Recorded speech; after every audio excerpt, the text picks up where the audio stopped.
Place पर पहुंच चुके हैं और ये प्लेस शाहपुर अड्डे की पत्थर वाली मस्जिद के नाम से जाना जाता है। हम पहले इस मस्जिद के मुतालिक बात करें, इस मस्जिद की हिस्ट्री के मुतालिक। पहले तो ये मस्जिद शेख हसन मोहम्मद चिश्ती रहमतुल्लाह अलैह ने इस मस्जिद को तामीर करवाया था अपने ज़ाती खर्चे से। तो पहले हम उनके कुछ सवाने हयात जान लेते हैं। तो ये शेख हसन मोहम्मद चिश्ती रहमतुल्लाह अलैह शेख जमालुद्दीन जुम्मन शाह रहमतुल्लाह अलैह के मुरीद थे और ये शेख जमालुद्दीन जुम्मन शाह रहमतुल्लाह अलैह का मज़ार इनकम टैक्स वाले जो ब्रिज है उसके बाई जानिब उनका मज़ार शरीफ है। तो ये शेख जमालुद्दीन जुम्मन शाह रहमतुल्लाह अलैह के मुरीद थे शेख हसन मोहम्मद चिश्ती रहमतुल्लाह अलैह। ये शेख हसन मोहम्मद चिश्ती रहमतुल्लाह अलैह वक्त के बहुत बड़े औलिया में से थे और वक्त के बहुत बड़े आलिम भी थे। इनको शेख जमालुद्दीन जुम्मन शाह रहमतुल्लाह अलैह ने 5 साल की जब उम्र थी उस वक्त उनको खिलाफत अता फरमाई थी और अपने वालिद साहब की ज़माने में बहुत मशहूर हो गए थे। और ये शेख हसन मोहम्मद चिश्ती रहमतुल्लाह अलैह इनके वालिद साहब भी बहुत बड़े औलिया में से गुजरे हैं। तो बचपन ही में बहुत लोग बड़े बड़े उमरा और बहुत बड़े बड़े यानी बादशाह लोग इनके मोतक़िद थे। सुल्तान महमूद सालिस गालिबन जो शहीद हो गए थे वो भी उनके मोतक़िद थे। सुल्तान ये शेख हसन मोहम्मद चिश्ती रहमतुल्लाह अलैह के मोतक़िद थे। इसी के सबब ये शेख यानी सुल्तान महमूद सालिस ने इनको शेख हसन मोहम्मद चिश्ती रहमतुल्लाह अलैह को 4 गांव और इस तरह शाहपुर दरवाजे के बाहर की जो जगह है उनको जागीर में इनायत फरमाई थी शेख हसन मोहम्मद चिश्ती रहमतुल्लाह अलैह को। तो इन्होंने अल्लाह तबारक व तआला ने शेख हसन मोहम्मद चिश्ती रहमतुल्लाह अलैह को बहुत माल व दौलत अता फरमाई थी और वो फ़कीरों पर बहुत पैसे भी खर्च करते थे, बहुत सखी थे, जो ज़रूरतमंद थे उनको भी बहुत देते थे। उसके बावजूद भी उनके पास पैसे बच जाते थे तो वो पैसों से अपने ज़ाती खर्चे से इस मस्जिद की तामीर करवाई थी। ये मस्जिद तामीर रहमतुल्लाह अलैह की पैदाइश 1517 ईस्वी यानी 1517 ईस्वी में इनकी पैदाइश बताई जाती है और इस मस्जिद की तामीर 1565 ईस्वी में इस मस्जिद की तामीर हुई थी। तकरीबन 8 या 9 साल में इस मस्जिद की तामीर मुकम्मल हुई थी और इस मस्जिद में उस ज़माने के लाख रुपया खर्च हुआ था इस मस्जिद को तामीर कराने में।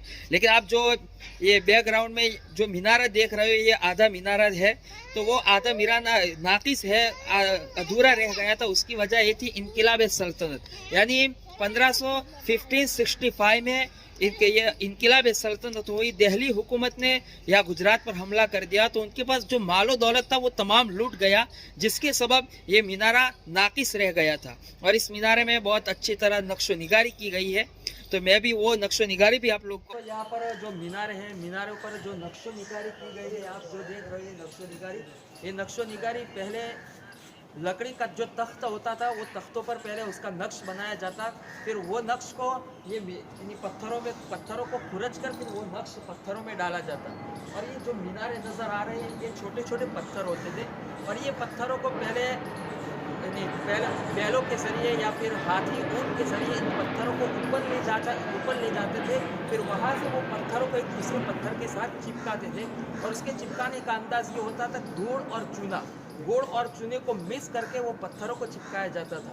और यहाँ मस्जिद के अंदर जितने भी पिल्लर है उसका वो चिपकाने का अंदाज़ बहुत अजीब अंदाज़ था कि पहले जो नीचे का पत्थर होता था वो अनीदार पत्थर होता था, अनी निकली होती थी, और ऊपर का जो पत्थर होता था वो खोखला होता था अंदर से, और वो पत्थर को ये पत्थर में डाल देते थे, फिर गुड़ और चूने से मिक्स करके फिर वो पत्थर को चिपकाया जाता। तो उसकी जो मजबूताई है, जो शाही मस्जिदों के अहमदाबाद के जो शाही मस्जिदों की जो मजबूताई है वो गुड़ और चूना है, जो आज तक ये अपनी मजबूताई के साथ खड़े हैं। चाहे इनकिलाब ज़माना जितने भी ज़माने गुजर गए, बहुत 500 450 साल 500 साल गुजर गए, बहुत इसके अंदर बहुत जलजले भी आए, लेकिन ये मस्जिदें अपनी मजबूताई के साथ खड़े हैं। तो उसकी वजह ये है गुड़ और चूने से इस मस्जिद की तामीर हुई है और इस मस्जिद के पत्थरों को चिपकाया गया है, इसमें सीमेंट यूज़ नहीं। आप ये जॉइंट देख रहे हो, इससे पहले मैंने जो दुधेश्वर की शाही मस्जिद में बताया था कि उसको जॉइंट को इस तरह नहीं जॉइंट किया जाता था कि ये जो पत्थर होता था ये अनीदार होता था ऊपर से,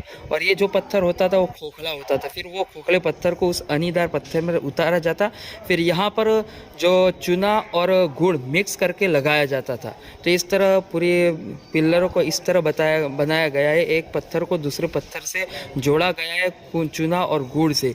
यहाँ भी देख सकते हो ये जहाँ जहाँ छोटे छोटे जो जॉइंट मिलते हैं ये बड़ा पत्थर है यहाँ तक, फिर वहाँ से ऊपर जो ऊपर भी जॉइंट है, और यहाँ भी जॉइंट है, यहाँ भी जॉइंट है। तो इस तरह पूरी शाही मस्जिद है जो पत्थर पिल्लर बनाए हैं, तो इस तरह जॉइंट एक दूसरे पत्थर से जॉइंट किया गया है। मोहम्मद चिश्ती रहमतुल्लाह अलैह वक्त के बहुत बड़े मुसन्निफ भी थे।